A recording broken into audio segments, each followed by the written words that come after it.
રતનાલ તેમજ નીંગાણના ખેડૂતો તથા નાગરિકો દ્વારા નીંગાણ રોડ ઉપર આવેલી પાપડી ઉપર બોક્સ બનાવવામાં આવે એવી રજૂઆત કરાઈ હતી।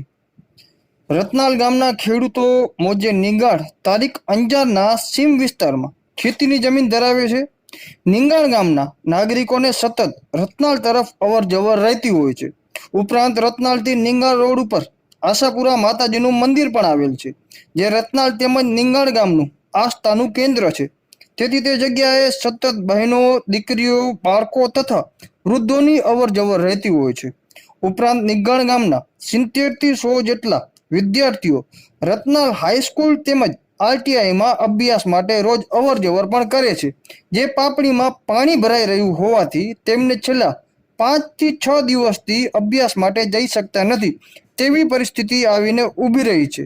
રતનાલથી ખંભરા સુધી નવા રોડનું કામ મંજૂર થયેલ છે, જે બહુ સારી બાબત છે, પરંતુ રતનાલથી નીંગાણ બાજુ જતા નેશનલ હાઈવે ક્રોસિંગ બાદ એક પાપડી આવેલી છે, જે પાપડીની બંને બાજુ વાડીઓ છે, જે વાડી માલિકો જમીન સુધારા માટે માટી અને ખાતર રાખતા હોય છે, એટલે બંને બાજુમાં જમીનની ઊંચાઈ વધારે છે, જેથી સામાન્ય વરસાદ આવવાની સાથે જ પાપડીમાં 5 થી 6 ફૂટ જેટલું પાણી ભરાઈ જવાથી અવર જવરમાં બહુ મોટી સમસ્યા થાય છે।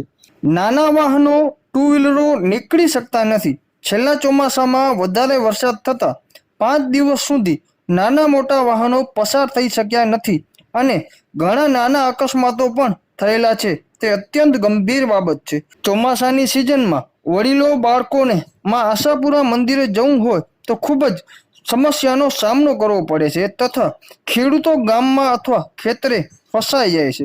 માટે આવનાર સમયમાં રોડ કામ થાય તેનાથી પહેલાં જ પાપડી ઉપર નાનો પુલિયો બનાવવો અતિ જરૂરી છે, જેનાથી બોક્સ બને તો રોડ સાથે પણ સારી રીતે સંલગ્ન થઈ શકે છે।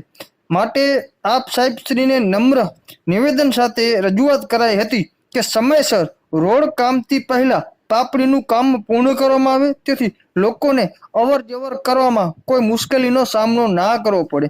આ રીતની રજૂઆત રતનાલ તેમજ નીંગાણ ગામના ખેડૂતો તથા નાગરિકો દ્વારા જિલ્લા વિકાસ અધિકારીને લેખિતમાં અરજી કરાઈ હતી। જય ભારત, જય હિન્દ।